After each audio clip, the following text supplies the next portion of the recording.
Good to be with you.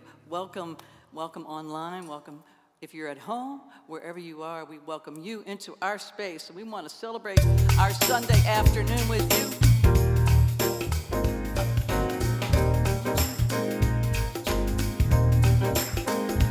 I am blessed. I am blessed. Every day of my life, I am blessed, blessed, blessed, blessed, blessed. Yes. When I wake up in the morning, I lay my head to rest. I am blessed. I am blessed. Come on now. I am blessed. I am blessed. Every day of my life, I am blessed, blessed, blessed, blessed, blessed. When I wake up in the morning, I lay my head to rest. I am blessed. I am blessed. I am free, I am free. Every day of my life, I am free, free, free, free, free. When I wake up in the morning, I lay my head to rest. I am free, I am free. Come on now. I am free, I am free. Every day of my life, I am free, free, free, free, free.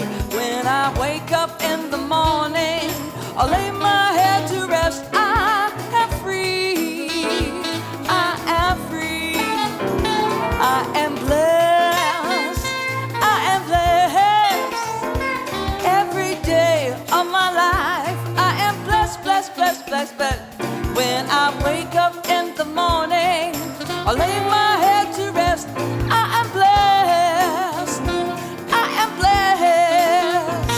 I am blessed. I am blessed. Yeah, yeah, yes. That was a new vibe, wasn't it now?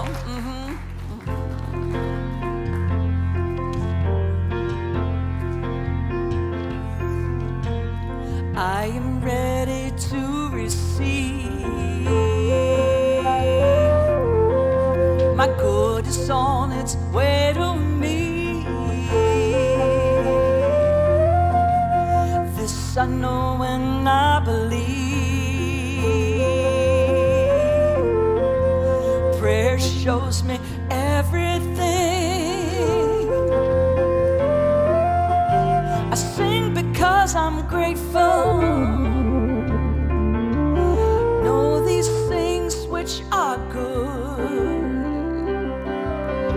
I sing because I can affirm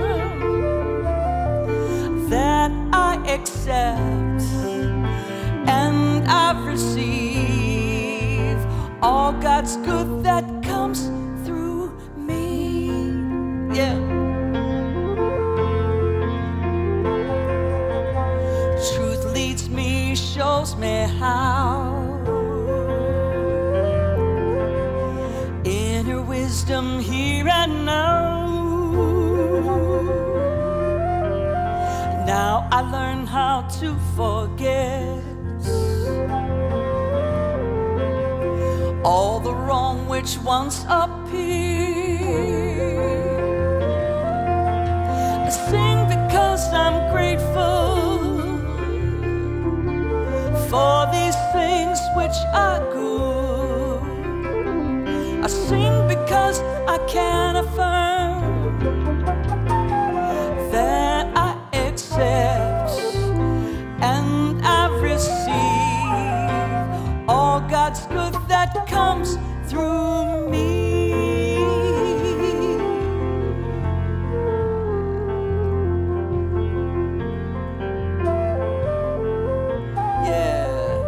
Good afternoon, welcome.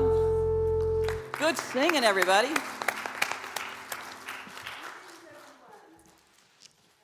To the Spiritual Living Center of Atlanta. My name is Jean Bell. My pronouns are she and her, and I am the associate minister here. If you are viewing on Facebook or YouTube Live, please like and share our broadcast so that we can continue to spread the good news of New Thought out into the world. Today, we're going to have the end of our series, Back to the Basics, with Reverend Dr. David Alexander. And right now, we're going to do our affirmation. So I'm going to read it, and then I'm going to invite you line by line to say it with me. All right? All right. I declare 2024 as the year of my greatest good. Harmony. No, wait, let me, hold on. We were so I ready. know we're all anxious. I'm going to read it all the way through, and then I'm going to invite you to say it with me. All right. I declare 2024 as the year of my greatest good. Harmony, wholeness, health, and prosperity flow in every direction. What comes to bless me comes to bless all, for I am one with the allness of God. I receive it. I accept it. I am it. Not because I say it is so, because it says that I am so, and so it is. All right, are you ready? Yes. All right. I declare 2024 as the year of my greatest good.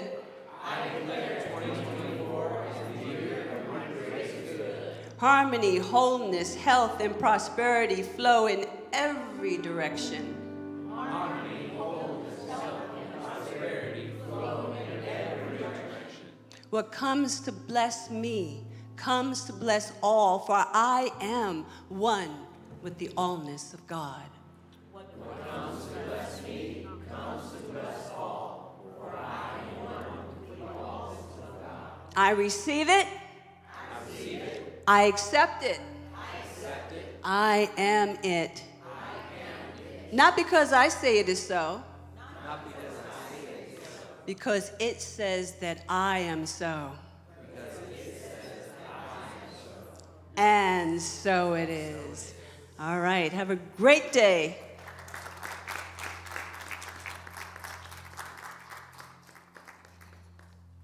What you were saying.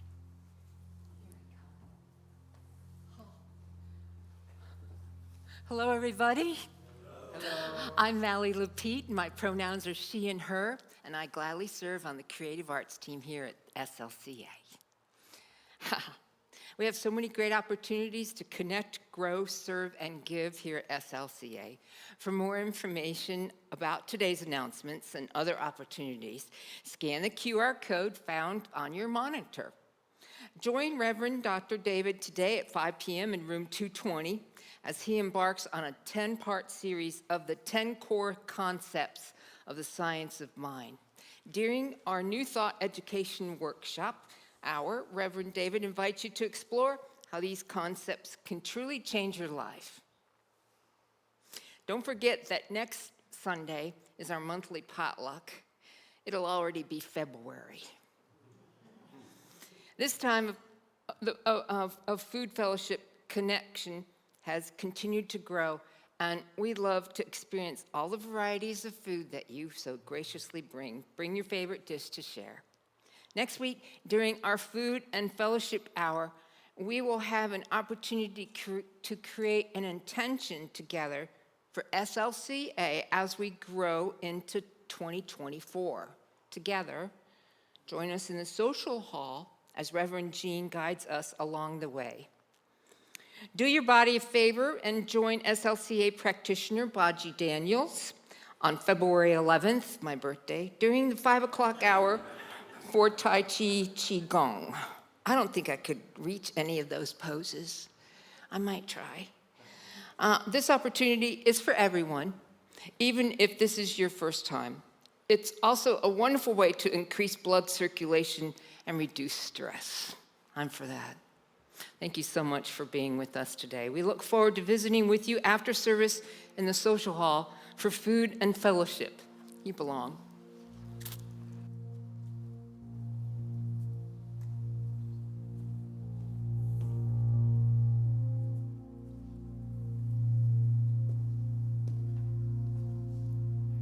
Good morning, everyone. My name is Rachel Cooper. My pronouns are she and her, and I'm so happy to be here with you today. We're 28 days into the new year.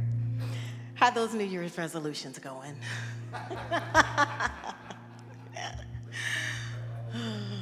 Same here, same here. Shake off your misery. Forget what you've been told. Don't be mistaken, it's time to show up and be bold. So channel what you've been through. Tell a story that matters to you. Take a peek into your mind. Let your spirit be your guide. To find your way back home, you need to learn to let go. Remember, you were born free from the victim mentality. They can call you crazy, they can call you blind. You can be afraid, yeah, it's alright. But push through, baby, push through. And stay true, baby, stay true.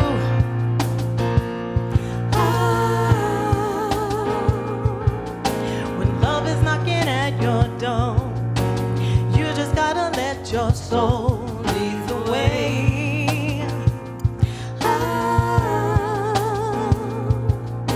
When love is knocking at your door, you just gotta let your soul lead the way.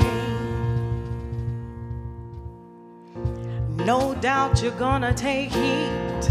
Don't let your heart grow cold. No need to be living a lie. You gotta take control.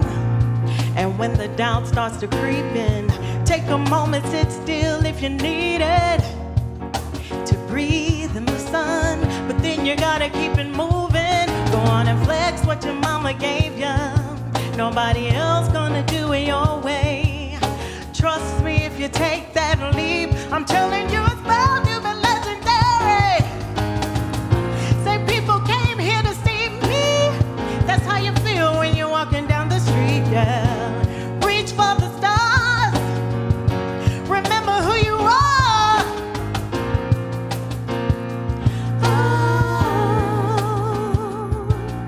When love is knocking at your door, you just gotta let your soul lead the way.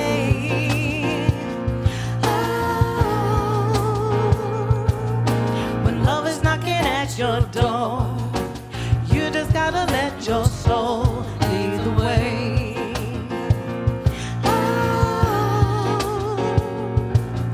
When love is knocking at your door, you just gotta let your soul lead the way.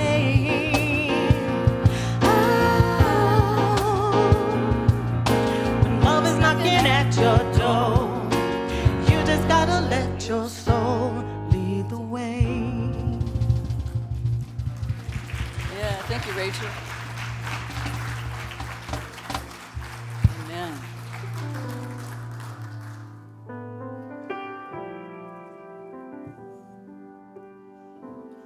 So let's prepare for prayer.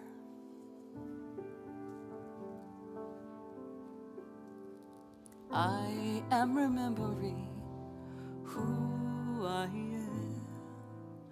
I am remembering who I am. I am remembering. I am remembering.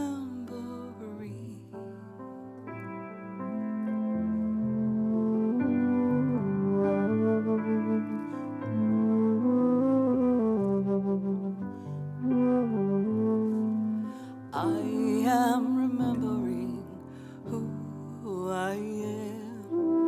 I am remembering who I am. I am remembering. I am remembering.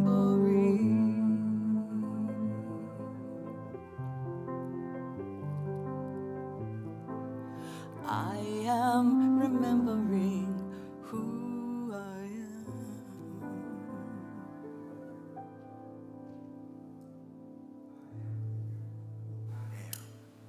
Divine intelligence presence. I stand here this day going deep to the depths of my soul, knowing that this is what comes up, because this is what I know. I know that God is all there is, one power, One infinite presence goes around and in through everything. I call it God. For it washes over me everything that it has, all of its attributes. I am love. I am understanding. I am peace. I am joy. I am compassion. I am prosperous. I am abundance. God is. I am. I stand here knowing that this is the truth of my being. I feel it. I am it. It is instilled within me. I was born with this in me, and I say, thank you, God. I send out love and light to all that needs prayer. I just bless them, lift them up to a higher consciousness, because consciousness is all there is. There's nothing else. God, I thank you. Thank you for this day. I just rest in it. I just rest in it. It lifts me, it guides me, it talks to my heart, because I'm open at the top and I allow it to flow through me and use me, because it's not I, the I am that is within me that does everything. I just simply be and allow it to be. God, I thank you. I bless this place. I bless Reverend David Alexander, knowing that as he stands here and delivers his message, it is God that's speaking. Just saying yes to life. He has opened up his mind, his heart, and he is it. God in human form, expressing all of it out into the universe, as each and every one of us is in this place that's online. We give thanks, God. Give thanks. Give thanks.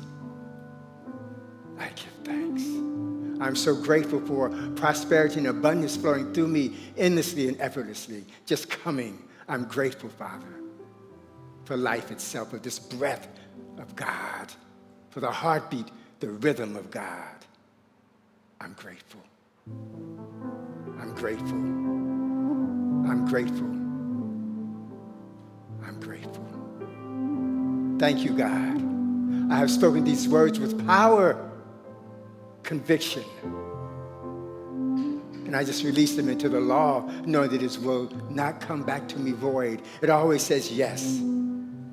So whatever I've set my intentions to, I simply ask, and I just listen to that answer, and I'm obedient to it, and it comes, and it manifests, because we demonstrate it out into the world. I release this law, these words into the law, knowing it is done now and forevermore. And I simply say, join with me and say, and so it is.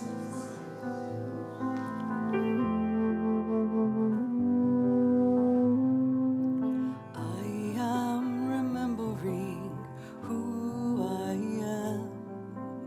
I am remembering who I am. I am remembering. I am remembering.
Ba-da-da-da-da-da-da-da. Ba-da-da-da-da-da.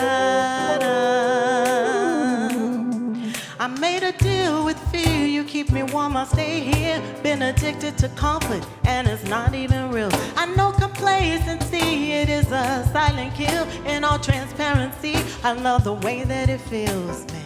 Give me a box and I'll stay in it. Deal me the cards and I'll play with them. Lord, deliver me from my apathy. Tired of living for myself, you know it's killing me, yeah. Help me, Lord, I need to wake up, oh yeah. Put that fire under my feet. Fell asleep, I need to shake up, oh yeah. 'Cause I've been settling, wasted time, I gotta make up, oh yeah. I need you to set me free. Help me, Lord, I need to wake up, oh yeah.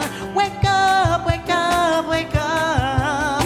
I've been waiting on God, but God's been waiting on me. Complaining that I am blind, but never wanted to see. I gave you so many words, they be as fast as the sea, but they return to me void, 'cause I don't move my feet. Lord, I need reiteration. I made it complicated when it's so simple. I need an alteration. Lord, deliver me. Help me, Lord, I need to wake up, oh yeah. Put that fire under my feet. Fell asleep, I need to shake up, oh yeah. 'Cause I've been settling, wasted time, I gotta make up, oh yeah. I need you to set me free. Help me, Lord, I need to wake up, oh yeah. Wake up, wake up, wake up. Ba-da-ba-ba. Ba-da-ba-ba-da-da-da-da-da. Ba-da-ba-ba. Ba-da-da. Ba-da-ba-ba. Ba-da-ba-ba-ba-ba-da-da. Da-da-da. Rise and shine, give me that high five, high five. God, with you it's gonna be alright, alright. We gonna make it one step at a time, at a time. But first you gotta wake up. Rise and shine, give me that high five, high five. God, with you it's gonna be alright, alright. We gonna make it one step at a time, at a time. But first you gotta wake up. Help me, Lord, I need to wake up, oh yeah. Put that fire under my feet. Fell asleep, I need to shake up, oh yeah. 'Cause I've been settling, wasted time, I gotta make up, oh yeah. I need you to set me free. Help me, Lord, I need to wake up, oh yeah. Wake up, wake up, wake up.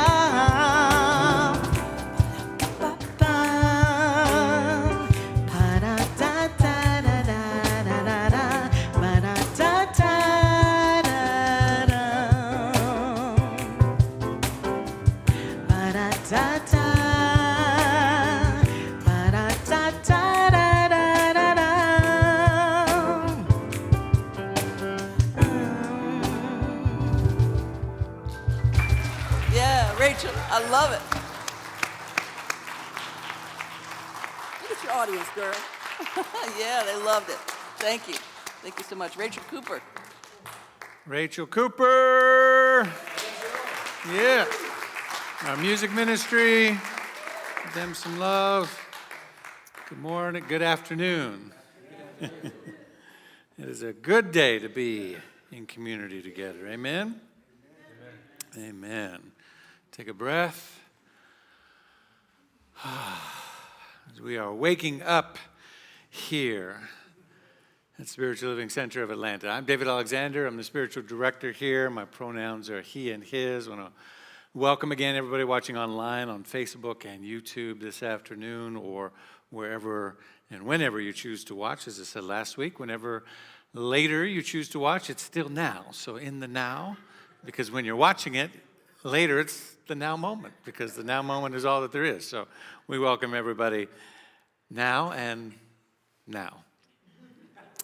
Today is the fourth part of our four-part series on the basics of the science of mind.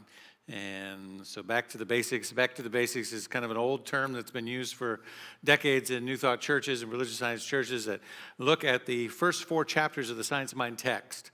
That's what this lovely thing here is that I've got many cleaner copies of it, but this is my study one.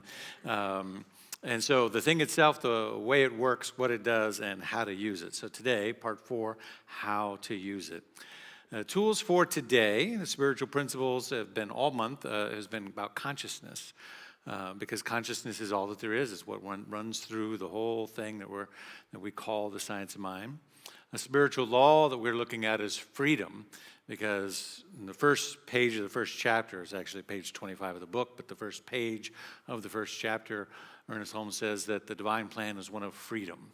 That spiritual liberation, freedom is the plan, the divine destiny of our souls. And so we understand that we're always, the spiritual law's desire is for our freedom, our emancipation, our breaking free of all limitations, mentally and otherwise. And the spiritual practice today, because it's the last chapter in this series, How to Use It, I changed the spiritual practice today to application. How many people know that you can learn something, but if you don't apply it, right? You can buy something, right? You can buy all the anti-aging cream you want, or the toothpaste, or the whatever, right? But you got to apply it. Some of it says you got to apply liberally. We're going to apply liberally today, right? So application is the key to how we use this thing. We'll get into all of that in just a moment. Let's review a little bit. The first week, the thing itself. This idea that we are immersed in a universal something. That's what Ernest Holmes called it, the universal something. Or as Paul Tillich called it, the ground of all being, describing this thing itself, this idea of God. I love this idea of God. It comes from the Lutheran theologian Paul Tillich, called the ground of all being, because Ernest Holmes said it was this universal something that was behind everything, therefore invisible and sort of immersed within everything. Most religious traditions, especially in the Western and Christian traditions, talk about God the Father and talk about it being distant and kind of over there somewhere. So being around and in and through everything is a little bit more intimate. And then Paul Tillich took it to another level when he said it's the ground of all being, which is a beautiful, taking it out of the sky and putting it under our feet and then saying, it's that from which everything else emerges, right? Like the soil, like everything comes out of this thing. So ground of all being, the universal essence, the universal something, that which wanted to know itself and therefore created itself. The Big Bang, the universe became conscious of itself, and we are created of this stuff. That is the thing itself. The way it works is God is in us, through us, and as all things, God works through us and through all of its expression. God creates out of itself constantly, and so the universe responds by corresponding to the sum total thoughts of our attitudes and beliefs. This is where we said it's not personal, it's principle. I have some of the slides from this last week. This is from week 1. To know what God is, that's getting back to the basics, the study of the science of mind, the study of first cause, spirit, mind, or that invisible essence, that ultimate stuff, and intelligence from which everything comes, the power back of all creation, the thing itself. And then when we look at week 2 and what it does, we say it works by principle. What it does is it works through spiritual law or principle. And that spiritual law is principle, it's not personal. So when we find that life is not, quote unquote, working for us or working towards, working in connection to our desire, our preference, our whatever it might be, it is easy sometimes to think that somehow the universe is against us, or that God is punishing us, or whatever all those different old and tired ideas are. Saying no, it's It's principle, not personal. It's operating a particular way. So if we say, well, you have this computer here, and it will give back to you whatever you put into it, but you got to enter in the code. And it'll give back exactly what you put in, and it'll show you the color on the screen or pull up the picture or do whatever the thing, right? But you have to be very clear about what you enter, because it's just programmed to give back what you put into it, right? And so we say, okay, but I did it, and you know, depending on what kind of, I don't know if we've got computer code people here, right? But you know, all the different code, you might miss a period or a slash or a space or something, and you know, oh, it didn't work. Right? It didn't give me what I wanted. I prayed, and it didn't give me what I wanted. I was a good person, and I said the right thing, and I did the right thing, and I was a good boy, a good girl. I was a good person, right? And the universe did not respond the way I think I should be treated, right?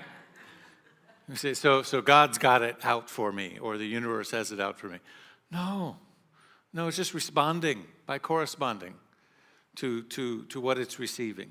And so when we begin to depersonalize it and look at it through the lens of principle, then it allows us to relax a little bit and say, okay, I can let go of all of this superstition that I have around God and the universe and all of that stuff, and begin to work on the clarity of my consciousness, the clarity of my desires, the clarity of my thought, the clarity of my emotions. Where am I coming from? Not just what am I praying for, but where am I praying from? The consciousness behind the thing. And then we begin to get different kinds of results. And then last week, Reverend Jean did such a great job with what it does. What it does is what we do. The infinite shows up in the way that we think. It accepts and it creates our beliefs, because it is that principle in motion. It's our job to align ourselves with the infinite.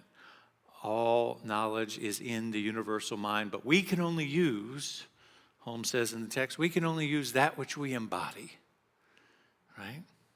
Only that which it embodies. So what it does is it co-creates with us. So it kind of summarize it this way. This didn't quite get lined up right. But the thing itself is consciousness.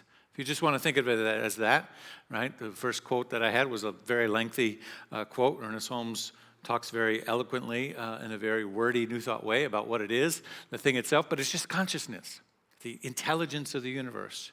The way it works by principle. Not personality, not preference, not I'm picking these people, not these people. I'm favoring this thing, not that thing. No, it's just principle, right? And what it does, it co-creates. We often sometimes here make a mistake by saying it creates, but that we sometimes leave out the idea that we are co-creators with the universe. Our thoughts, attitudes, and beliefs are always working in correspondence with the power that is around us, the intelligence that is around us, the energy that is around us. And so it co-creates with us. Everybody clear on those three so far? Consciousness, principle, and co-creating. So then that brings us to, well, then how do we use this? And the answer to that is the same way that Elmer Fudd hunts Bugs Bunny. Where are my Gen X people? Very, very carefully. Yes, that's how you use it. Very, very carefully, right? We are, each one of us right now, using the creative energy of the universe. The key is to remember that we are each a creator or a co-creator. And always the question is, then what am I creating? What do I want to create? What am I going to create? How am I going to use it today? Because how we use it is how we use it. The use that we make of it is how we use it. And so I have a few ways in which we can examine how to use it today.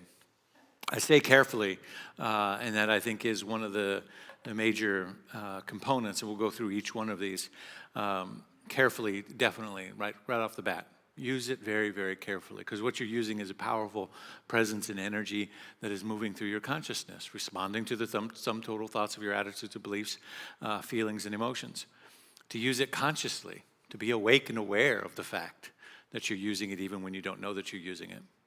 To use it practically, and put it to good use. you know. You've got something that's operating all of the time in and through your consciousness. And so again, the question, what am I creating? Am I conscious of what I'm creating? Am I consciously creating positive and good for myself, for others, etc.? To use it critically and to use it creatively. All of these things are really, really important. And so all of this together, what it means is it takes responsibility to use this thing, to use this conscious law of mind. It takes a certain kind of responsibility that has been put on us and put in us because we are the byproduct of its creation. We are the ways in which the universe is getting to know itself. We are the stardust looking back on itself and saying, I want to co-create with this thing that I've created, that I've endowed with the capacity to amplify the consciousness of the universe. And so let's see what it does. Let's see what I can do with it. And so it puts this kind of responsibility on us, which oddly enough, when we first get into this science, into this philosophy, into this idea, is a very liberating idea. But oftentimes than not, it seems harder to take that responsibility than it is to wallow in our shame and guilt and not enoughness and all the other stuff.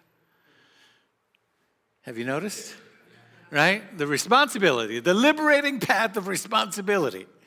How many people have raised kids? Come on, I know you know what I'm talking about. The liberating path of responsibility is harder than the wallowing in the shame and the stuff and the, oh, and I'm not good enough, and what about me, and blah, blah, blah, right? Some people would rather just keep licking that suction cup on the back of their hand and sticking it right there and just walk around. You know, you have an invisible suction cup there, right? But it is our ignorance of the creative law, our not knowing of the universe, in which people have often used the law to hurt others and to do things that are less than loving, that there are wrong things that exist in the universe, things that are not in harmony with the divine order of wholeness in a world that works for everyone. We must also acknowledge that. It's not just that all those who are walking around with that suction cup on their head are victims of their own consciousness. We must also look at the collective and what we have created. Because this thing is not personal, it's principle.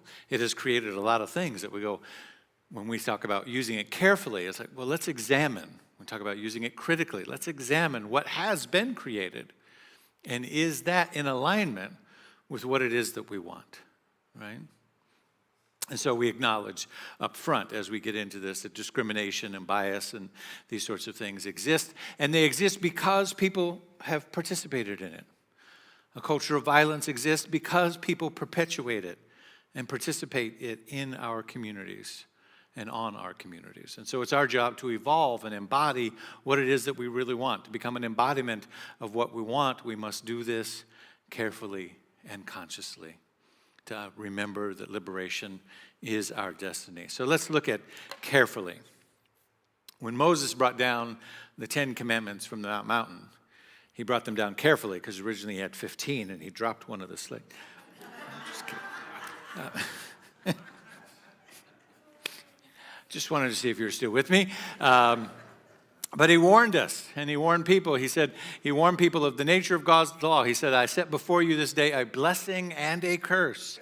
A blessing if you keep these commandments, and a curse if you do not. The law is impersonal. It will bless you or curse your life according to how you align yourself with it. What he was teaching there was it's principle, not personal. Right? It's principle, not personal. The law doesn't choose to bless or to curse. We choose by how we use it. So the first step is to use it carefully.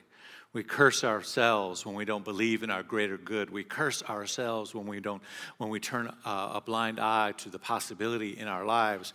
And too often we get in our own way to take God's name in vain or to curse. If God's name is, when Moses said, well, who should I say sent me? What did he say?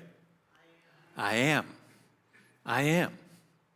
So if I am is the sound of God or the name of God, then every time we say I am, we are proclaiming the presence of the divine. And so when we say I am and we follow it with something that is not in alignment with our highest good, not in alignment with our greater good, not in alignment with our divine possibility, something that's not positive or pleasant or lifting us up into greater possibility, anytime we follow it up with something that is damning or demeaning or dismissive, we are taking God's name, I am, in vain. We are limiting or thwarting the possibility of the divine. That's why the most powerful tool that we can teach is the power of affirmations. As Reverend Ike used to teach, whatever you follow with I am will follow you. Whatever you put after I am will be put after you, right? And so I am.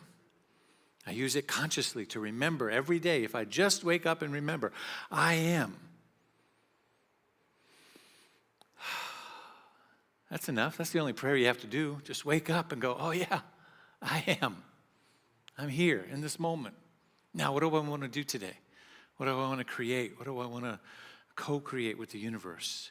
Knowing that this I am presence and this breath is living in, through, and as me. Second, we use it consciously. Ernest Holmes in The Science of Mind says, the practice of the science of mind calls for a positive understanding of the spirit of truth, a willingness to let this inner spirit guide us with conscious knowledge that the law of the universe is perfect, or as it says in Psalms 19:7, the law of the Lord is perfect. The law of the Lord is whole.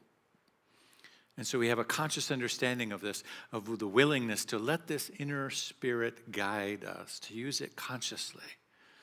On page 52, he says, the crux of the whole matter, the infinite and immutable as the law is, ever present and available as it must be, the potential possibility of all human probability, it must flow through us in order to manifest for us. This is the crux, he says, of the whole matter. Infinite and immutable as the law is, ever present and available as it must be, the potential possibility of all human probability, it must flow through us in order to manifest for us. And so we must use it consciously. We must remember that today when I wake up, there is something greater than me trying to happen here. There's something greater than me trying to manifest through me. There's something greater than I can see trying to move in this world. And am I awake, aware, and available enough to it? Am I ready to allow it to have its way with me? Am I willing to be an open channel through which, an available channel through which its good is expressing on this earth? And when you begin to wake up every day and say yes to that question, then possibilities begin to unfold. You step into that divine responsibility, and you'll see that you immediately have to make a choice to continue to suffer and wallow and live in the atmosphere of excuses about why life is not good enough, or take that responsibility and say, once I've said I am, and this is what I want, this is what I desire, this is what I'm available to happen through me. I'm consciously awake and aware that there's something greater than me trying to happen on the planet, and I am a channel through which it can happen. So now let me see the ways in which it's, doesn't mean you're going to go out and change the world today, but you're going to go out and shine your light in your workplace, on the street, in the coffee shop, wherever you go, in your family, so that you are a vessel through which that light moves, and now greater possibility is reaching the planet. But it can't move through closed channels. It can't move through closed channels. So the infinite potential is sitting there. We have the potential for peace. We have the potential for harmony. We have the potential to feed everybody who's hungry right now. But there are channels in which those things are being blocked because there's people waking up and they're not only wallowing in shame, guilt, and not enoughness. Some of them are actually wallowing in stories of limitation and stories of lack and structures and systems of inequity, and defending those structures and saying, I'm going to stand here today. Today I'm going to wake up and I'm going to continue to participate in the system of inequity that blesses me and curses others. Because it's my job, because I'm getting a paycheck for it, because it's expedient to my career or my political position or my this or my that, or because this is what our company does, or because, or whatever it is. And I'm not placing any sort of shame or guilt on those particular paradigms. I'm just saying that those are the ways in which the law is responding by principle, not by personality, and just saying, okay, that's how you're choosing to play the game today. So we'll create more of that. But none of that, as bad as that is, none of that takes away from the infinite possibility.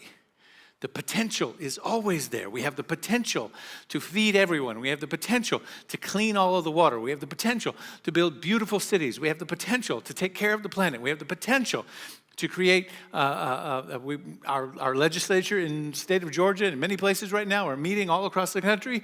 We have the potential to create laws and regulations and systems and structures and ways of being that amplify humanity, that amplify dignity, that amplify good. Or we have the potential to make stuff up and say, people shouldn't read these books, or people shouldn't be allowed to go here, or people shouldn't be allowed to go there. We get to choose how we're going to spend our time. The law responds. You understand? And so we choose carefully. We choose consciously. This step is about consciously. I often think of Emmett Till's mother, who wanted the world to see the evidence of the violence of what was possible in the human condition, in particular in America, what racism had done to not just her son, but to humanity. And rather than hide that or cover it or simply make it go away out of her own, next month we're doing a whole series on divine discontent. I'm talking about discomfort and discontent. So rather than simply comfort her own pain, she stood in that discontent and said, let the world see. But that was a conscious decision to help move humanity forward. So we use it consciously, and sometimes that means we make decisions that allows the world to wake up. And so we must use it proactively when we're using it consciously, as all of those that we study in the season for nonviolence, Gandhi, King, so on and so forth. In the next 2 months, as we enter the season for nonviolence, we will look at great prophetic leaders. We're going to look through the lens of Black voices in February in the Divine Discontent series. In March, we'll look through the lens of women voices. We're looking forward to both of those series very much. But we use it proactively and consciously. Ernest Holmes says this. He says, it's easy enough to rush about. This is about using it consciously. It's easy enough to rush about and shout that there are no sick people. But this will never heal those who appear to be sick. It's easy to proclaim that there are no needy. Anyone can say this, whether he be wise or otherwise. If we are to prove that such statements are to be facts in our experience, we shall be compelled to do more than announce a principle, no matter how true it may be. That's consciously using the law. It's not just announcing a principle. It's not just saying something for the sake of saying it, but it's actually saying it so that it moves us into action. It moves and changes the atmosphere of our being. And so we use it also creatively, and I often say with abandon. Use it creatively and with abandon. If you know that you have a power at your disposal in which you can create anything, let's create something wild, right? Let's create something extraordinary. Let's create something, so often we are, and you know, myself included, we are all caught up in this because this is how the human condition runs by default, but we are caught up in maintaining regularity, right? Maintaining the way that it's always been, maintaining good enough, maintaining, I can achieve just a little bit, and I can, let me just keep everything going, and boy, do I get it. We wake up, and the, kids got to get to the bus, and this has got to happen, and that's got to happen, and I am, as my wife has learned about me, I'm not a person who can just say, she can't just look at me and say, you're in charge of dinner tonight, and in 5 minutes expect me to put together a meal. I'm thinking at 8 a.m. Oh my God, what are we going to do? What do we have? Is it thawed? What else do we have? Do we have the right sauce for that? And it takes me all day. And I can do it, and I do it, and I rather enjoy it, right? But my point is, I've got to be engaged in that, right? And so there's a lot of energy that we go into just maintenance. Just the maintenance of our lives. And then the laundry's got to get done, and the stuff's got to go to the dry cleaner, and then the dog's got to go to the vet, and this got to happen, and that's got to happen. And yet, all the while, we have a creative energy at our capacity. And that creative energy has the ability to create anything.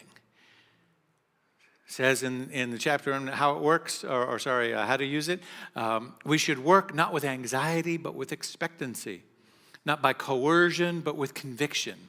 Not through compulsion, but in a state of conscious recognition and receptivity. And then I love this particular thing.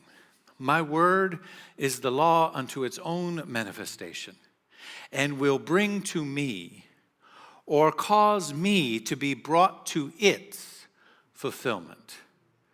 Whew, that's good. My word is the law unto its own manifestation. And it will bring to me. And so often we focus on that first part. We think that, well, if I just stand in my affirmation, I just stand in my affirmative prayer, I just stand in the law of my own knowing, it will bring to me. Bring it to me, universe. Chop, chop. Bring me prosperity and love and success and happiness. I will be right here on the couch eating ice cream. I want the six-pack. Not of ice cream, but here. Right? Follow the whole thing. My law is the word unto its own manifestation and will and will bring to me, or cause me to be brought to it. You might have to get up and go somewhere. Come on, somebody. You might have to get up and go after your good. You might have to get up and go find your good. You might have to your law will speak the word, but you might have to get up and go hunt it down and say, now that I've spoken it into the universe, where is it going to be? Where are the people? Where are the situations? Where are the things that are going to open up the portal of that greater good? Not just going to come. I know we got Amazon and instant orders and Instacart and this and that and all that stuff. Ernest Holmes didn't have any of that. He knew sometimes you got to be. Not only will things be caused to be brought to you, but sometimes it'll cause you to be brought to it. And so we do this through our affirmative prayer to open up the channel of receptivity and possibility, but then understand that it's not just the greater. So use it with wild abandon. Create and think of something outside of your ordinary levels of achievement. I'm going to share an excerpt again from a book that I've been writing and that is with the publisher now. I'm waiting, so I'm just giving you tidbits so that when it comes out, you're like, oh yeah, I like that part that he quoted. You'll want to get the rest.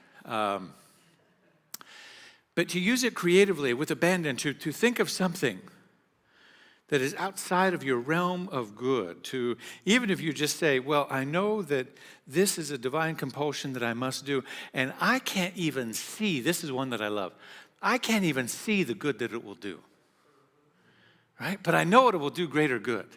I can't even, it's going to do so much good, I can't even conceive of what it would be. That's how good it's going to be. But I'll recognize it when I see it, and when it shows up, I'll be surprised, but I'll be receptive. You follow that? There's not just sticking in your lane of, well, I can only accept this much good. I could only, this is kind of the realm, and my family, we've never achieved more than this, and da-da-da-da-da. No, allow yourself to know that there's something moving through you, that you have the capacity, you as an individual, us as a nation, as a state, as a city, as a collective of humanity, we have the possibility to hold something in mind, to speak our word about something, and then allow the good that shows up to be even greater than the highest good that we could expect. right? So the work is being published now, and I'm talking to people about it and sharing excerpts as I've been doing for a while. And my friend calls me, and even before the book's going to be published, he says, I'm teaching a class at Harvard to the divinity students. I want you to come and be a guest lecturer. At Harvard. I said, what? Last week, I was at Morehouse for the Vesper service on Sunday night. My friend D.E. Paulk was there and speaking on the theological progression of Bishop Carlton Pearson. It was a beautiful, beautiful event. Went to the Q&A afterwards, and Dean Carter, the dean of the chapel at Morehouse there, dean of the chapel assistance program, he looks at me, he says, you're on the list next. I said, excuse me? I said, what do you mean? He said, you're going to come and do what D.E. just, you're going to come talk, I want you to come talk to the students. He said, you're already on the calendar, I just can't remember what the date is. I said, well, can you please give me like 12 months notice so I can get my legs about me about that, right? Good that I didn't expect, I didn't anticipate, it wasn't on my vision board. It's greater than I could do, but because I'm doing the work, because I'm putting myself in position, will cause it to be brought to me or me to be brought to it. Do you understand? And so, here's an excerpt for you, and then we'll wrap here. One of the guardians of the great myths that I explore in the book is that we stay out of controversial subjects, politics or what have you, because we hide behind this idea which says that we teach people how to think, not what to think. And in this section, I address this. I said, the implication here is that each individual is left to their own self-discovery. We teach the tools and the principles of consciousness, and individuals decide their own opinions and worldviews. It sounds simple enough, and I grew up with deep reverence for this principled approach that guarded my individual sovereignty. The challenge here is that this individualistic mindset that leaves everyone to the privacy of their own thoughts smacks of separation and isolation. Defending that inside of an idea of philosophy that teaches oneness, inside of a philosophy that teaches oneness is quite the accomplishment, if not a profound hypocrisy. For the record, I quite agree that we cannot dictate to people what to think. But that does not mean that on the collective level, locally and organizationally, we cannot demonstrate positions of value-based engagement on topics in the public square.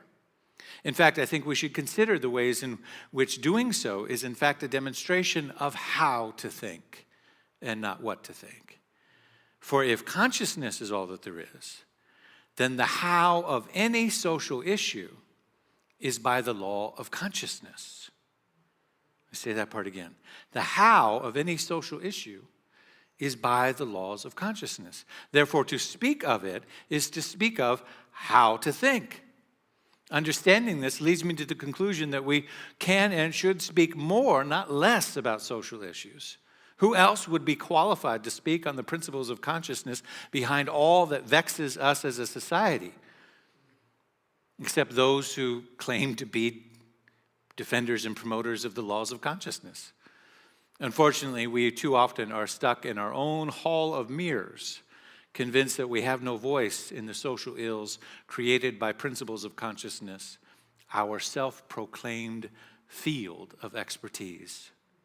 All the while, the world cries out for a better answer.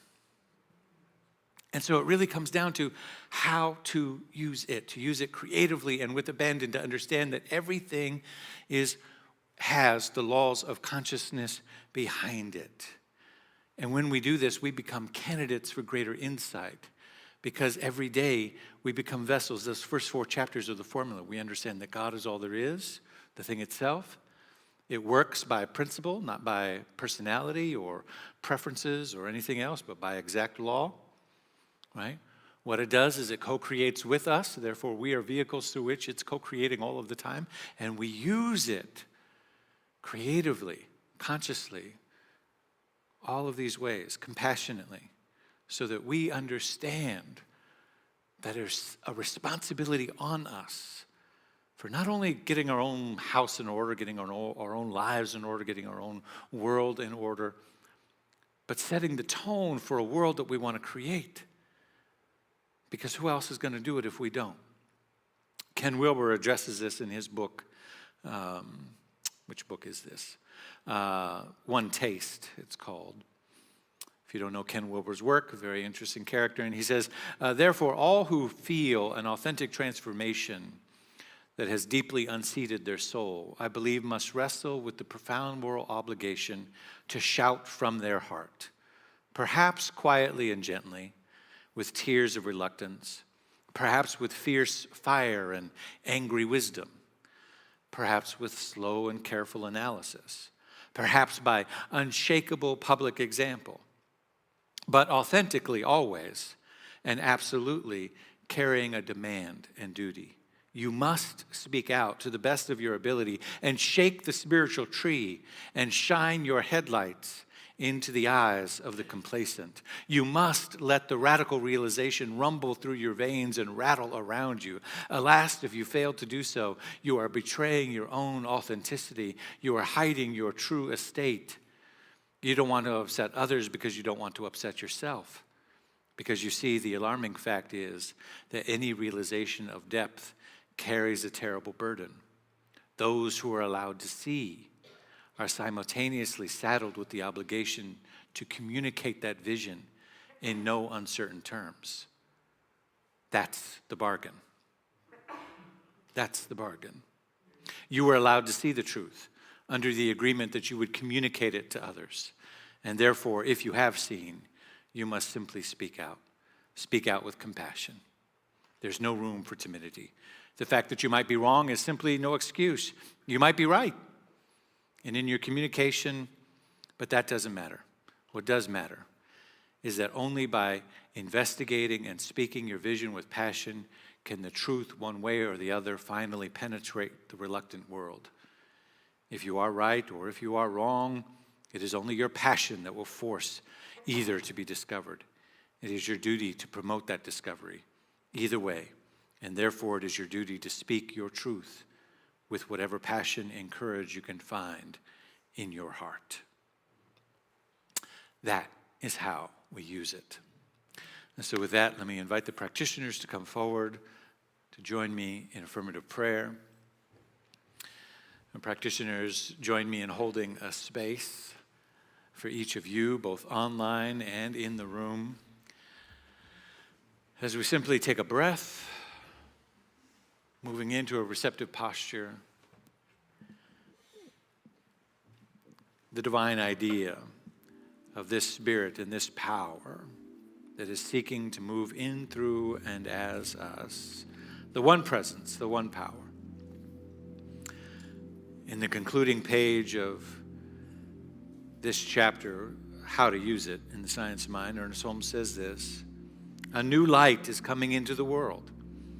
We are on the borderlands of a new experience. The veil between spirit and matter is very thin. The invisible passes into visibility through our faith in it. A new science, a new religion, and a new philosophy are rapidly being developed. This is in line with the evolution of the great presence, and nothing can hinder its progress. It is useless as well as foolish to make any attempt to cover this principle, or to hold it as a vested right of any one religion, sect, or order. The truth will always out. Spirit will make itself known.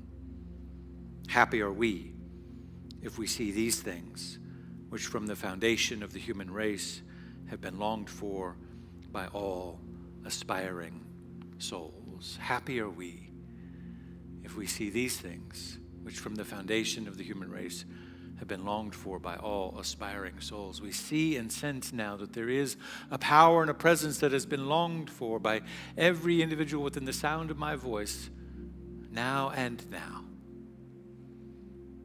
The divine destiny of your own soul to come into divine right order, harmony, wholeness, health, happiness, personal success, in whatever way that looks for you individually as a divine idea in the mind of God. but also collectively, that humanity itself would walk into a new heaven and a new earth, a new way of being and showing up for each other that revealed greater compassion and love and joy and justice and peace and equanimity and liberation for all of humanity. That possibility exists now because it is the essence of the divine itself. And it needs you to be its portal. That's how we use it. Opening ourselves up to the I am awareness each day and allowing it to have its way with us. Allowing ourselves to see the ways in which the beauty of wholeness, the beauty of oneness, the beauty of God would reveal itself as our life. To remove any hindrance, block, doubt, or fear through our spiritual practice, and to return again to the I am. Day by day, breath by breath, moment by moment. In doing so, the world becomes a better place. I can see this, I can feel this, I accept this now. For myself, for you, and everyone in the sound of my voice. So for this and so much more, I'm truly grateful and thankful as I release these words, knowing that it's already done in the mind of God. It is ours now to experience it, to be it, to share it, and to live it. Thank you, God. And so it is. Thank you. Peace and blessings.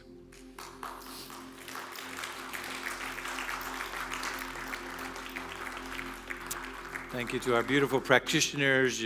They'll be available after the service, and you can always reach out to them for one-on-one appointments throughout the week as well.